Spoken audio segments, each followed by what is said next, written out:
Bonjour à tous, je suis ravi de vous retrouver pour cette nouvelle émission de Solidarité TV sur le thème Autonomie, un défi du quinquennat.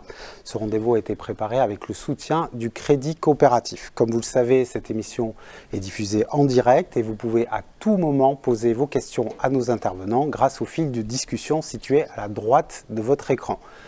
Mais je n'en dis pas plus et je vous propose tout de suite de passer à notre première séquence.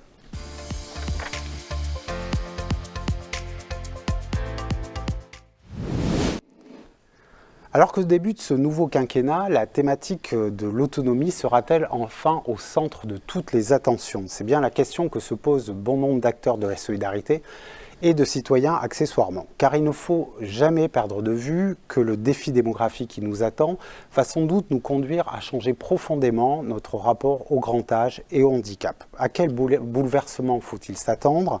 Quelles sont les réformes nécessaires? Pour répondre à toutes ces questions, je suis ravi d'accueillir sur ce plateau Nassim Moussi. Bonjour, architecte et fondateur de l'université d'été Ville, Territoire et Vieillissement, qui est une très belle initiative, qui aura lieu d'ailleurs du 30 septembre au 1er octobre prochain. À Paris. Peut-être vous nous en reparlerez. Serge Guérin, bonjour. Donc vous êtes sociologue, spécialiste des questions liées au vieillissement. Alors avant qu'on lance un peu cette fameuse discussion sur ce défi démographique, nous sommes allés interroger les acteurs de la solidarité pour connaître quelques-unes de leurs propositions pour anticiper cette avancée en âge de la société française. On les écoute et on en parle. Mes attentes pour le grand âge dans les prochaines années, je dirais que déjà, ce serait d'optimiser ce qui se passe dans le maintien à domicile avec les dispositifs qui existent depuis quelques années et qui fonctionnent plutôt bien. Donc il faudrait pérenniser et optimiser tout ça, surtout en faisant en sorte qu'il y ait des professionnels qui soient qualifiés et suffisamment en nombre. Ça va être important parce que les intervenants à domicile sont souvent un peu les premiers contacts, les premières relations que les personnes, les familles vont avoir. Et en fonction de cette relation-là, si ça se passe bien, le reste derrière, ce qui va découler dans le parcours, ça va bien se passer. Il y a beaucoup d'enfants, mais de plus en plus de personnes âgées. Donc si on arrive à mixer tout le monde dans des endroits communs et à créer des moments de convivialité commune, ça peut faire évoluer la société que vers du positif finalement. Ce qu'on voudrait, c'est avoir un petit peu plus d'autonomie pour pouvoir se promener, avoir des parcs, des villes aménagées avec des trottoirs aménagés pour les handicaps, parce que ça, c'est un problème. Et puis, le personnel qui est d'une amabilité formidable, mais malheureusement, il y en a peu, parce qu'ils sont mal payés.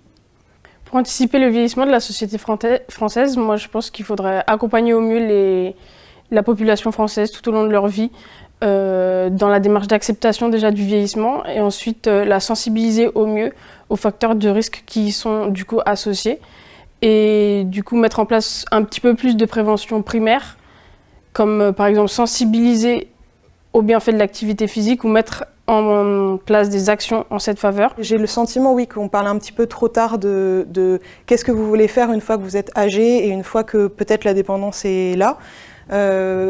Que finalement on se pose les questions un peu tard de quelles sont les envies et les besoins des personnes, alors qu'on pourrait anticiper ce genre de choses, même au niveau familial en fait.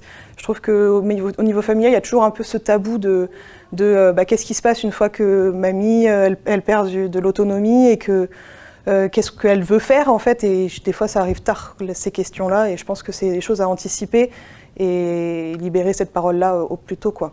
J'aimerais que les personnes âgées soient plus entourées et qu'ils aient de la visite régulière, aussi bien à domicile qu'en EHPAD. Je vois ici, il y a beaucoup de personnes qui n'ont jamais de visite. Faire en sorte que le vieillissement ne soit plus un tabou. Je trouve qu'il est encore trop tabou dans la société actuelle. Vieillir, ça fait peur, c'est moche, c'est dégradant. Et justement, il faut enlever un petit peu ce regard-là. Et puis, je pense qu'il faut aussi rendre nos seniors plus acteurs dans la société. Les valoriser, ils ont besoin de ça. Plus les faire participer à la vie sociale. Et puis, il y a un pouvoir de la transmission transmission, elle est très importante. Transmettre aux plus jeunes, je pense qu'il y a pas mal d'activités intergénérationnelles à mettre en place et qui mettront en avant justement nos seniors. Il faut que ça change parce que déjà aujourd'hui on travaille de plus en plus tard, donc bon, voilà. Mais bon, il faut laisser aussi la place aux jeunes. Par contre, oui, il faut que ça change. Ce n'est pas parce qu'on est âgé qu'on ne sert plus à rien. Bien au contraire, on a énormément de choses à transmettre, énormément de choses à donner et énormément encore de temps pour vivre devant nous. Hein. Donc on vit de plus en plus vieux. Donc il est primordial, à mon sens, de redonner une place véritable et vraiment importante au sein de cette société à nos aînés. Le vieillissement et l'écologie ont une certaine cohérence et certains parallélismes dans le sens où ça va être des questions qui sont un petit peu abstraites malgré qu'elles soient concrètes. Donc on imagine tout le temps le fait que ça va venir plus tard, donc c'est pas un problème immédiat, sauf que généralement quand on en prend conscience, c'est qu'il est trop tard, enfin c'est jamais trop tard, mais c'est pas, comment dire, on se retrouve souvent dans une position un peu plus délicate qu'on va regretter plus tard justement. Alors Serge Guérin, on a vu dans ce reportage que les propositions pour anticiper le vieillissement de la société française étaient nombreuses, mais peut-être que ça vaut le coup de comprendre un peu quelle sera l'ampleur de ce vieillissement à venir de la société française. Parce qu'on en parle beaucoup, mais on ne se rend pas compte de ce que ça va être, à quelle échéance, qu'est-ce qui va se passer. Voilà, quelles sont les grandes conséquences justement de cette avancée en âge de la société française dans les années, voire les décennies à venir. Oui, vous avez raison. D'ailleurs, ce reportage était très intéressant parce qu'on voyait une variété de regards, et plutôt des regards positifs d'ailleurs, mais c'est un peu normal là où ça avait été tourné, mais en tout cas, et des envies aussi. Finalement, une des problématiques, c'est peut-être celle-ci, c'est que souvent, ce sujet-là, on n'a pas envie. On y reviendra, mais il y a ce côté-là. Alors, et du coup, on ne regarde pas les choses. Alors, si je prends d'abord juste quelques chiffres, on ne va pas abreuver de chiffres, mais peut-être le premier, c'est 2015. La première fois dans l'histoire du pays que les plus de 60 ans sont devenus plus nombreux que les moins de 20 ans. D'accord. Globalement, à l'époque, 24,8% de plus de 60 ans, 24,2% de moins de 20 ans.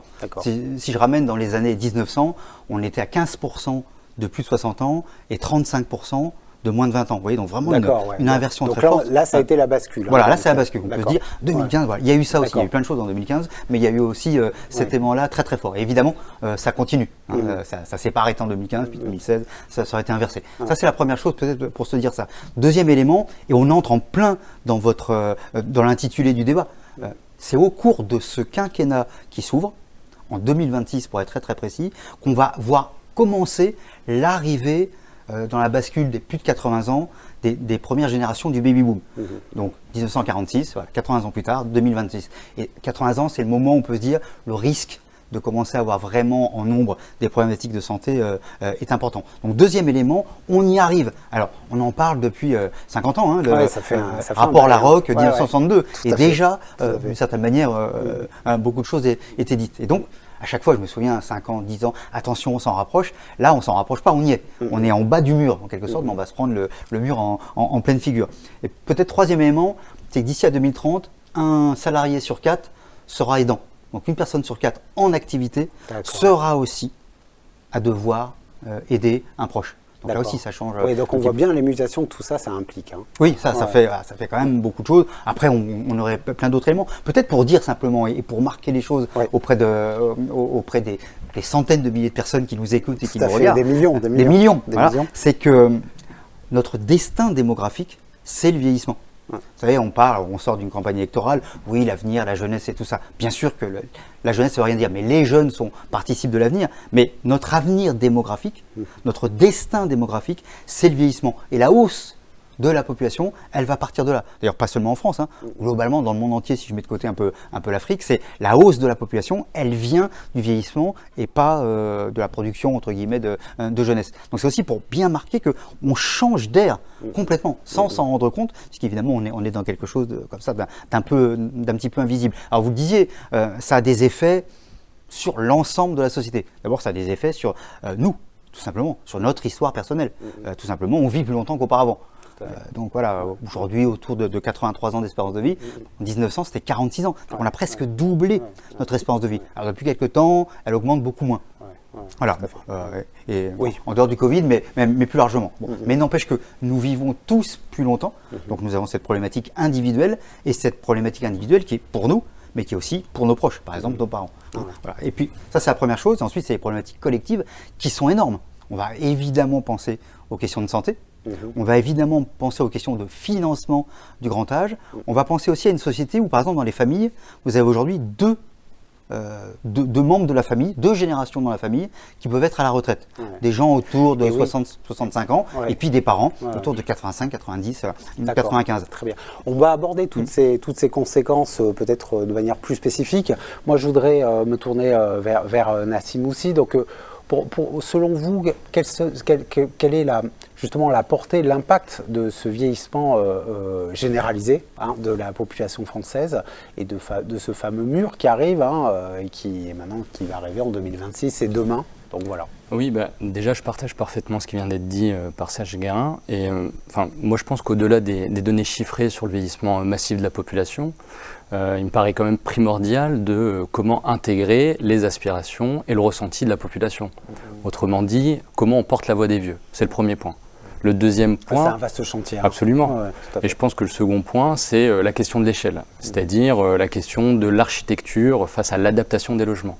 Les lieux du soin, donc comment aménager un idéal palliatif avec une prise en charge médicalisée dans la dignité, et de l'autre, comment clarifier les lieux du vieillir.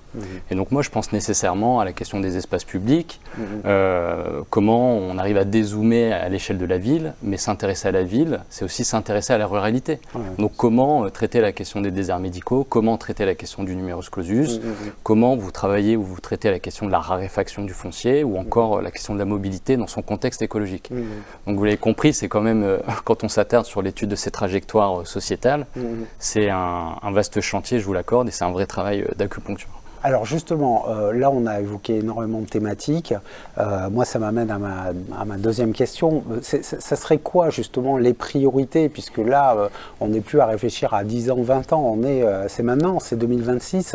Qu'est-ce qu'il faudrait faire en priorité? Qu'est-ce qu'il faut poser en priorité justement pour essayer d'absorber quelque part ce mur démographique?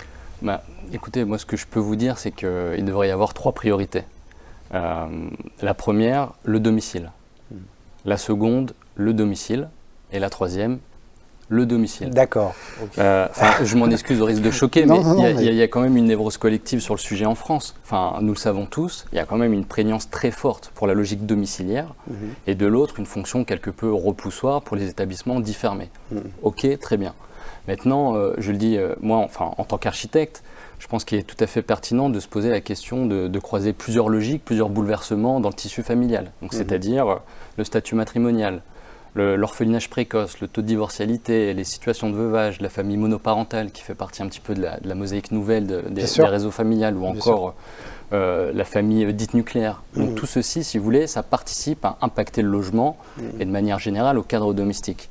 Et donc... oui, à partir de toutes ces trajectoires conjugales, partons du domicile. Et ensuite, on l'adapte selon le besoin et les désirs des personnes concernées. Et ensuite, on y ajoute un peu de santé, un peu de culture, un peu de repos, un peu de silence. Et voilà, on pourrait citer plein d'autres choses comme ça. Mais moi, j'ai quand même cette impression qu'on a une vision un petit peu catastrophique du vieillissement en France. Quand on parle vieillesse ou vieillir, bien sûr, en général, on pense EHPAD, qui est quand même un objet médico-architectural mal identifié. Et qui n'a pas de bonne presse du tout.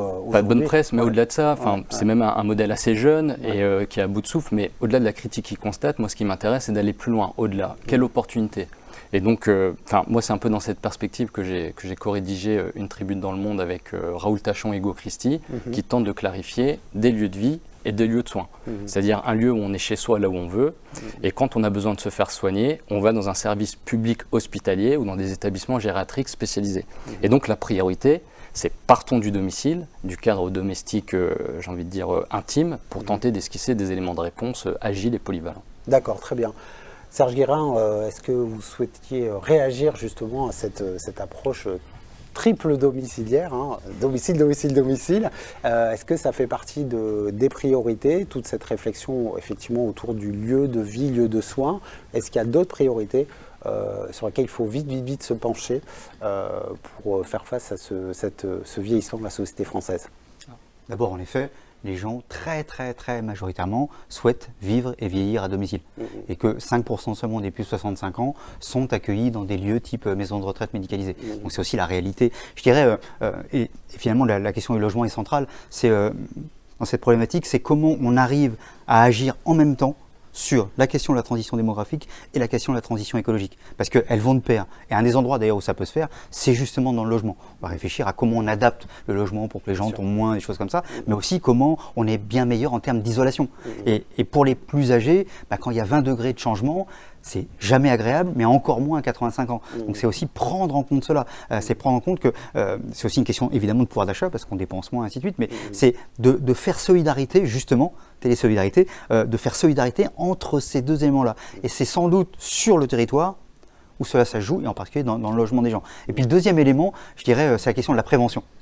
Et la prévention tout au long de la vie.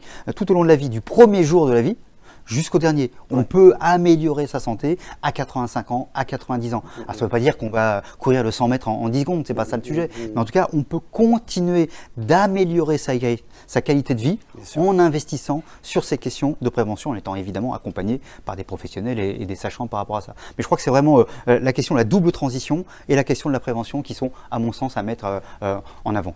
D'accord, très bien. Donc si les changements que nous évoquons concernent des domaines très vastes, hein, les établissements et services du secteur doivent aussi envisager l'avenir. C'est le cas de la résidence Zemgor, un EHPAD situé dans le Val d'Oise.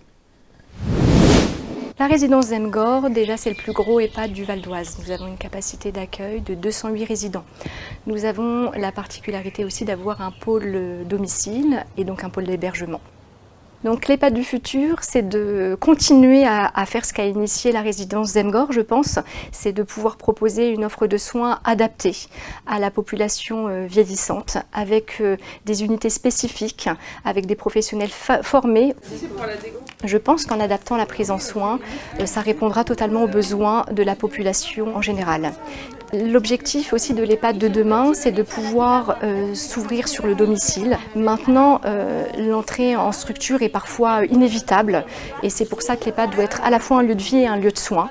Donc il y a une volonté d'ouvrir en effet les portes de l'EHPAD sur l'extérieur, que nos résidents puissent sortir et participer à un maximum d'activités proposées sur le territoire, mais également que le public puisse entrer dans nos murs pour pouvoir faire vivre aux résidents une vie qui se rapproche du quotidien, la plus normale possible, et de pouvoir bien évidemment donner une image beaucoup plus positive des structures comme les nôtres.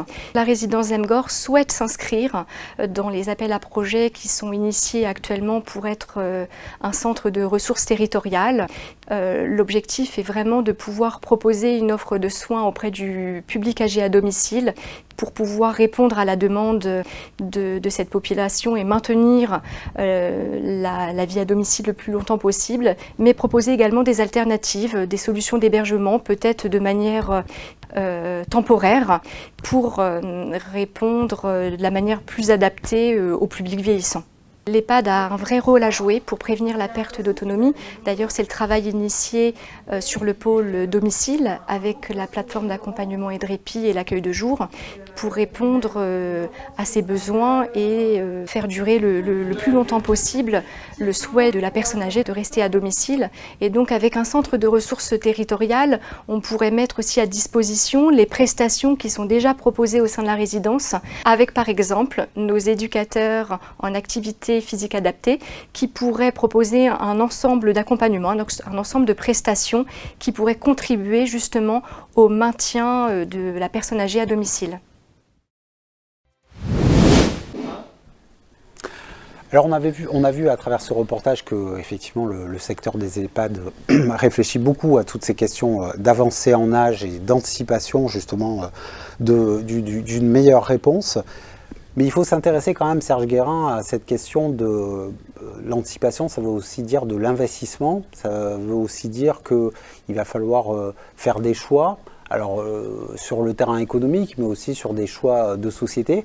Est-ce que ce vieillissement, il faut l'envisager comme quelque chose de forcément négatif, ou ça peut aussi apparaître, puisque vous parlez d'écologie, comme une opportunité aussi de changer notre modèle de société? Et est-ce que il peut y avoir des opportunités nouvelles à la suite de ce vieillissement? Vous avez utilisé un terme, et comme disait mon vieux camarade Albert Camus, mal nommer les choses, c'est ajouter de la misère au monde. Vous avez parlé d'investissement. Très souvent, on démarre sur c'est une charge, c'est un problème, c'est un coût. Non, c'est un investissement. C'est déjà un investissement pour permettre à des gens de mieux vivre, mais les gens âgés, mais aussi leurs proches, et donc vous et moi à un moment ou un autre. Bien sûr. Donc c'est un investissement perso, d'une certaine manière. Je parlerais d'égoïsme solidaire, quoi. On y a tout intérêt. Donc ça, c'est la première chose, je dirais, sur la base. Deuxième élément, c'est en effet un levier incroyable d'innovation technologique et d'innovation sociale. Et la première des innovations, c'est la question des métiers. On parle beaucoup aujourd'hui d'emploi. On parle sans doute, à mon sens, insuffisamment de métiers. Les métiers du grand âge, les métiers du care, les métiers de l'accompagnement des personnes touchées par le handicap, c'est des métiers d'abord de sens, quoi. Et donc, comment on investit plus dans ces métiers, du haut en bas, Il y a des gens avec des très fortes qualifications, il y a des gens avec moins de qualifications. La question aussi, c'est celle du sentiment, de l'émotion, ainsi de suite. Je crois que vraiment, là-dessus, on a quelque chose de très fort. Et puis, en même temps, c'est de se dire, alors, en étant aussi un peu clair, il y a des choix à faire, et quand il y a des choix, il y a des gagnants et des perdants. C'est pas vrai que tout le monde est gagnant. C'est par exemple, imaginez une ville, par exemple, où on roulerait moins vite. Les gens qui adorent rouler très vite, ils seront perdants. Sauf que si on roule moins vite, déjà on écrase moins, et pas seulement les gens âgés, les enfants, ainsi de suite. On pollue moins. Voilà, ça a plein d'effets, et ça permet aussi à des gens plus facilement de sortir de chez eux parce qu'ils ont moins peur, par exemple, de traverser la rue. Donc c'est aussi comprendre qu'à un moment donné, on doit collectivement faire des choix de vie. Et finalement, c'est adapter par exemple la ville au vieillissement, c'est d'une certaine manière adapter la ville ou le territoire aux problématiques écologiques. Donc on voit bien que là encore, c'est un levier. Donc il y a vraiment le levier des métiers, le levier écologique, on pourrait dire, et là encore, je reviens, le levier de la prévention. Si on investit plus autour de ces questions de prévention, qui ne sont pas seulement prévention en santé, qui sont la question de l'alimentation, la question la question de lutter contre l'isolement, le lien social, peut-être de mobiliser certaines médecines complémentaires, que sais-je encore. On investit, on rend les gens plus heureux, plus en lien les uns avec les autres, et en bout de chaîne, aussi avec des gens entre guillemets moins coûteux à titre personnel parce qu'on va mieux, et à titre collectif parce que du coup on est moins sur la sécurité sociale par exemple. Donc là on a bien un enjeu extrêmement global, mais on voit bien que c'est faire des choix, tenir ses choix et dire en effet on fait des choix, on investit là-dessus, peut-être moins là-dedans. Et quand on réfléchit aussi, c'est de se dire cet investissement c'est aussi, et ça fait lien avec ce que disait Nassim au début, c'est aussi comment on écoute les personnes, comment on ne fait pas pour elles. Comment ça tombe pas du haut.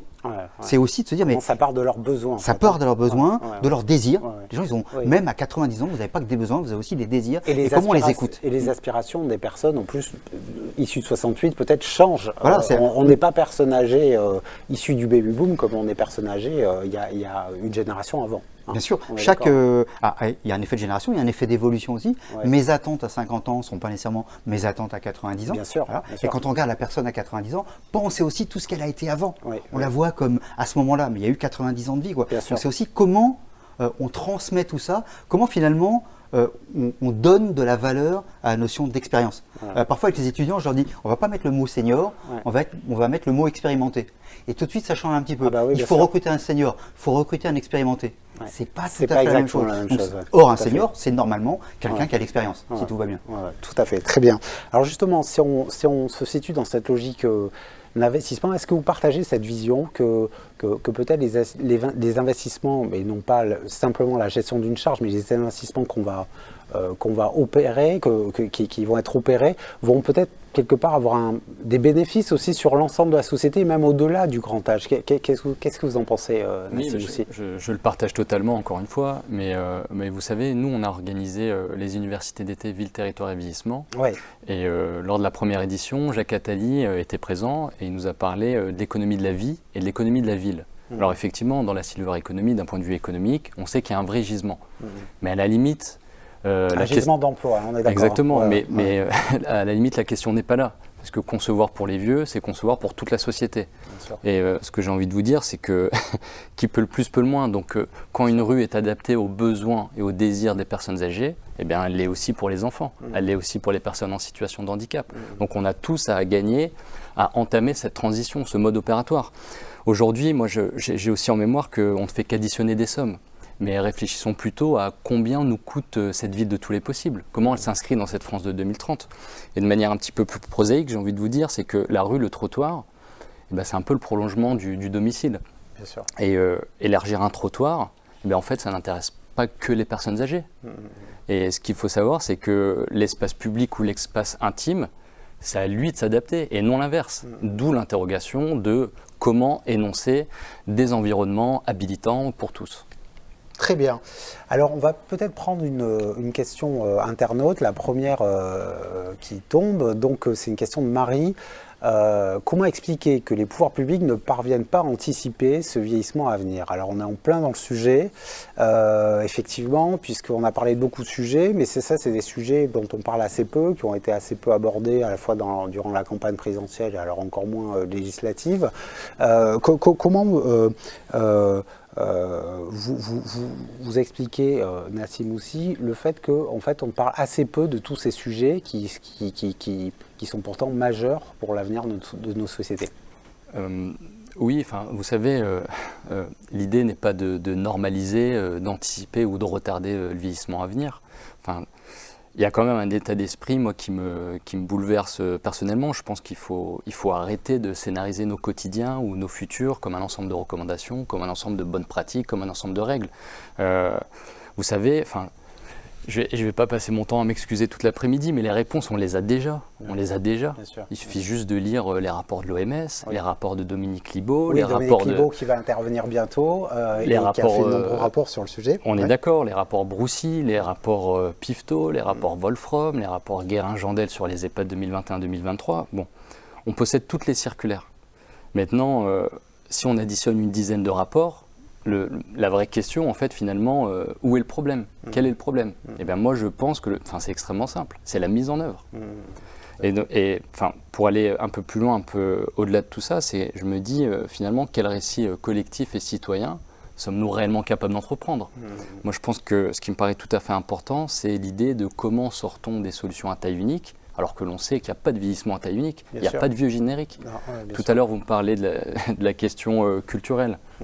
Mais si je dresse une lecture un petit peu internationale, prenons quelques exemples. Sur le pourtour méditerranéen, en général, la figure de l'aîné, elle reste dans le cadre domestique. Bien sûr, bien sûr. Et si je m'attarde sur la question de la cohabitation, elle est tout autre dans les territoires bataves ou les régions septentrionales. Tout à fait. Et si je fais un grand écart sur ce qui se joue dans le monde anglo-saxon, je pense notamment au Canada ou aux États-Unis, et bien la question de la communauté, du communautarisme, elle est totalement différente. En France, cette question-là, elle est plus crispante. Donc, qu'est-ce que ça veut dire? C'est que tout n'est pas potentiellement duplicable à l'infini. Et moi, ce qui m'intéresse, c'est de me dire, comment on gère le partage des quotidiens? Comment vous traitez l'intimité dans le collectif? Comment vous intégrez finalement les principales personnes concernées en amont dans un projet de vie? Qui vous mettez autour de la table? Et donc, au-delà de cette question culturelle, c'est effectivement tout un véhicule politico-urbano et sanitaire à repenser dans son maillage territorial. Et donc ça mobilise effectivement des qualités organisationnelles et adaptatives d'une société, en l'occurrence la nôtre. D'accord, ok, très bien. Serge Guérin, comment vous souhaitez réagir à ces propos et justement, comment faire en sorte justement qu'on arrive à mieux anticiper, à mieux percevoir justement toutes ces évolutions à venir, parce qu'on n'en parle pas beaucoup. Alors je ne sais pas si ça réfléchit beaucoup côté pouvoir public. Je pense qu'il y a énormément de rapports qui prouvent que, en tout cas, les experts nous ont donné toutes les clés. Comment on fait pour passer à l'action maintenant? Oui, la question de Marie est excellente sur ce plan. Il y a plusieurs choses. D'abord, on parle souvent de biais cognitifs. On n'a pas envie de regarder en face le réel. Oui.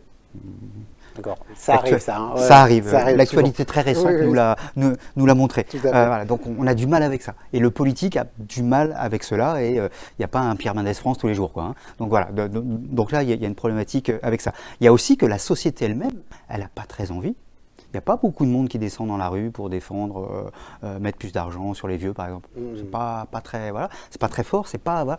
Donc ça, c'est le deuxième élément. Aussi parce que la société elle-même, chacun n'a pas envie de se projeter.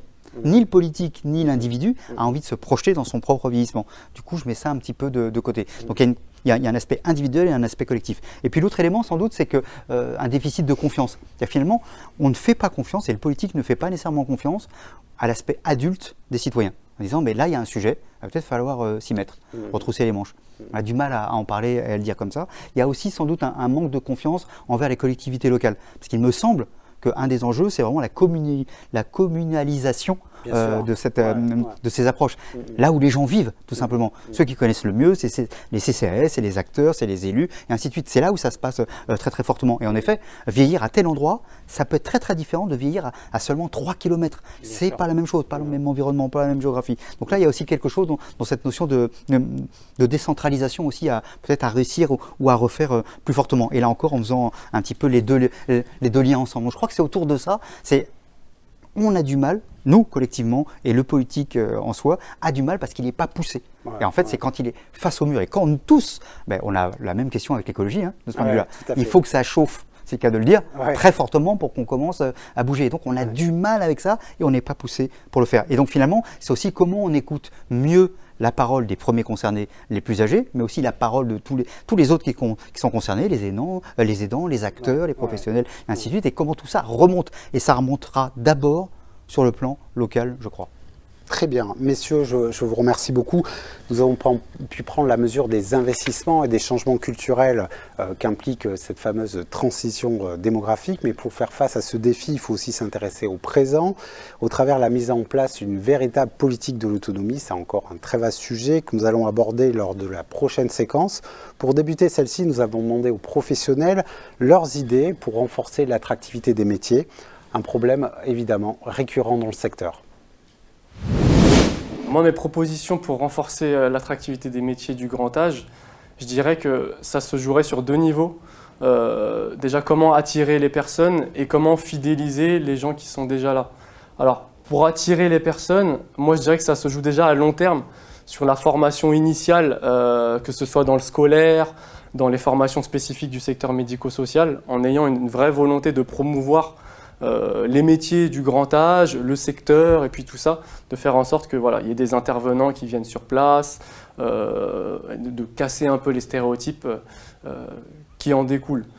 Ce que je pourrais dire d'autre, ce serait aussi de faire des partenariats inter-établissements, des partenariats multigénérationnels qui permettraient à des personnes qui ne sont pas forcément attirées par le secteur, finalement, de poser le regard dessus et de se dire qu'il y a des intérêts, que ça peut être intéressant pour eux et qu'il y a du travail à faire et qu'on a besoin aussi. Puis le dernier élément, pour attirer, moi je dirais qu'il faudrait continuer ce qui se fait depuis quelques années sur l'accueil des stagiaires ou des jeunes dans des missions particulières. Je pense au service national universel, je pense au service civique et à tout autre type de stage qui attire des jeunes et à l'image de ce que je disais tout à l'heure, qui vont découvrir un peu ce qui se passe et après qui vont peut-être avoir envie de s'engager. Mes propositions donc, pour renforcer l'attractivité des métiers du grand âge, donc, ce serait plusieurs choses. Donc, pour moi, il y a d'abord toute la qualité de vie et conditions de travail. Voilà, assurer un bon équilibre entre la vie professionnelle, la vie personnelle, limiter les risques professionnels, axer vraiment sur la santé et la sécurité au travail. C'est quelque chose qui est très important dans notre secteur. Et ensuite, il y a une deuxième chose, ce serait de revaloriser l'ensemble des rémunérations du secteur, puisque on est un secteur où les rémunérations sont très peu élevées. Donc on a des salariés qui sont dans des situations sociales, financières, déjà en détresse, donc ils prennent eux-mêmes en charge des populations en détresse. Donc voilà, ce qui n'est pas toujours facile. On fait un métier qui est usant psychologiquement, physiquement, et les métiers de notre secteur ne sont pas valorisés à leur juste valeur. pour moi, renforcer l'attractivité des métiers du grand âge, ça va sur 2 axes. La première, c'est l'ouverture de l'établissement sur l'extérieur, pour voilà, montrer un petit peu que un EHPAD, c'est un lieu de vie à part entière. Et le deuxième axe, ce serait d'interagir avec les jeunes qui sont en pleine orientation et de leur faire découvrir justement les nombreux métiers dont on ne parle pas assez. On parle beaucoup du personnel soignant, par exemple, mais peut-être pas assez en détail. Et puis des autres, les psychomotriciens, les éducateurs sportifs, les animateurs, qui ont tous leur rôle à jouer dans l'accompagnement des personnes âgées.